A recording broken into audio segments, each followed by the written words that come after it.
I think there are two parts to that question. The first is, are we going to meet the ambitions that have been set here? And I think it's still touch and go over that. And then the second part of the question is the overall ambition of the process good enough? Well, I mean, it demonstrably isn't, because there's a cacophony of noise in the outside world coming from anybody from the insurance industry to scientists to health professionals telling us that the risk that we face from catastrophic climate change is accelerating all the time, and we're not doing enough to address it. But within the context of this particular COP, in COP18, are we going to meet the ambitions we set for ourselves? We had a difficult week, to be honest, last week. There was a sense that there wasn't enough progress in countries fulfilling the promises that they made in Durban that allowed that deal to emerge in Durban around a potential new 2015 agreement. So I don't know. I think the verdict is out about how far we're going to get during the course of the next week. I mean, is it perhaps the case that after Copenhagen, the failure of Copenhagen, that individual presidencies of the various COP meetings, governments in general, deliberately set the ambitions low simply so they can't be seen to fail? I'm not sure about that. I mean, I think we have to take this question of political will back to capitals and ask governments in capitals to respond to the increasing demands from their people, that they take action to protect their people. And this is a national security risk. It's a risk to people's well-being, and it's necessary that countries come here, their governments come here with a mandate to be able to deal with that. At the same time, obviously, there is an immediate diplomatic responsibility for any presidency of a COP. There comes a point in a negotiation like this where, in order to be able to take it forward in a constructive way, it's necessary for the presidency to take a real active interest in building those compromises and building those options which will enable countries to get to the end of the week feeling that they've got enough to be able to sign the piece of paper. And that's going to be a real challenge for the Qatari presidency going forward in the next week. I mean, have they shown much leadership in the run-up to COP18, in the first week of negotiations? Have we noticed their presence? I think during the first week there was some distinct procedural problems, and we did have yesterday an unexpected stock-taking plenary with the president of the COP, who I think was responding to some of the challenges from some of the countries around the table to say, actually, you need to take hold of this process now. So we'll see during the next week whether or not there's been enough preparation, but there's genuinely a lot of concern, I think, amongst negotiators and civil society that there needs to be a ramping up of the diplomatic capacity and the effort put into landing a deal at the end of the second week.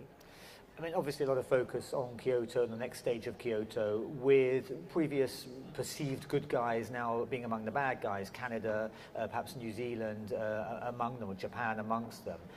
With all these kind of key players not, already some of them saying they're not going to take part in the next stage of Kyoto, is it even worth the paper it's written on, even if there is some kind of agreement at the end of the week?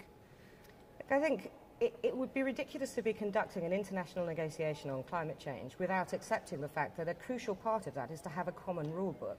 A rule book is about people being able to understand and compare their levels of effort, having a sense of trust that what countries say they do, they're going to do, and all of that then builds confidence in the community outside of here, for example, for investing in renewable energy and removing investment in high carbon sources such as coal. Kyoto represents the only rule book that we have ever constructively negotiated in this process. To throw it in the bin simply because actually some countries are not prepared to sign up to it seems ridiculous to me. I mean, I hope that that's not going to happen, and I trust it won't, because I trust we will get a second commitment period of the Kyoto Protocol. But having said that, it is also absolutely essential that what we do inside the Kyoto Protocol is demonstrate that we intend over time to increase the level of ambition of the pledges that are in the Kyoto Protocol. And one of the issues that's been at stake during the course of the week is whether those countries who have signed up to a second commitment period are prepared to take the action necessary to increase ambition. And this is a particular source of anxiety for vulnerable countries, including small island states.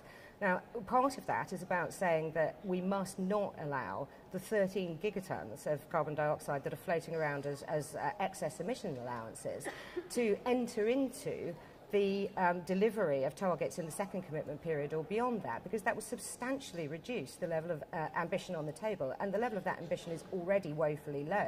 So we have to come out of here with the Kyoto Protocol looking credible, and part of that is to say it would be absurd actually to end up with a second commitment period which is going down in ambition and not going up in ambition, and so those who signed up to Kyoto need to make that an essential part of what they do.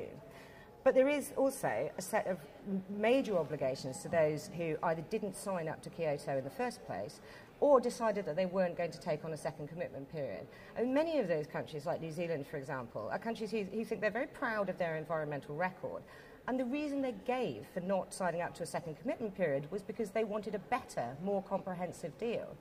And yet we've seen this week New Zealand, along with the United States and others, trying to undermine very simple things that are necessary to build a new global deal. Simple things like common accounting rules that allow countries to be able to compare the level of effort they're making. And I think for those who have signed up to Kyoto, to see those who have what's colloquially known as ship jumped out of the Kyoto Protocol, apparently unwilling to take on anything more than the vaguest voluntary obligations, is particularly galling. So we hope to see some pressure really on countries like New Zealand to step up and start coming forward with their own clear sets of common rules that can then go into the process in 2015. Right. I mean, those ship jumpers, Canada, New Zealand, having jumped ship, in a way, what have they got to lose? Well, they feel as though they've perhaps not got anything to lose. What happens now if they continue to not sign up to the next phase of Kyoto? Well, we're going into a new negotiation to deliver together a legally binding global deal in 2015. That deal is going to be legally binding. If I were the Canadians or I were the New Zealanders, I would want to be fully participating in that process so that I knew that I could shape it in a way that made sense for me.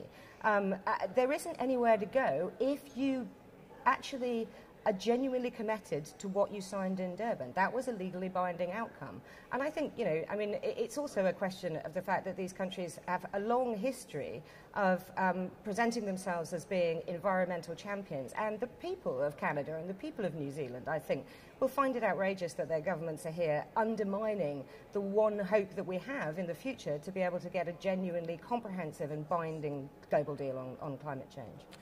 Things often come back to money, inevitably. So, I mean, how are we doing on the Green Climate Fund? I mean, is the money forthcoming? Are the necessary commitments being made? And if the commitments are being made, are people likely to deliver on what they promise?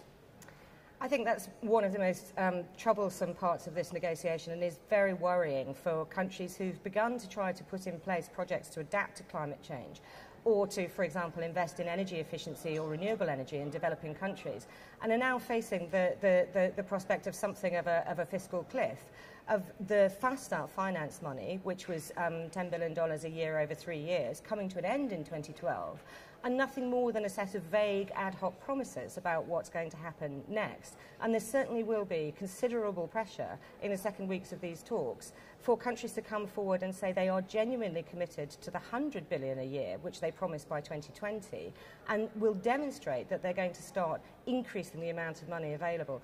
And I think it's really, really important for us to remember that what that means is that projects that are being planned on the ground now in vulnerable countries can continue. This is about real-world progress, and if we don't have confidence in the money, that progress is going to stall.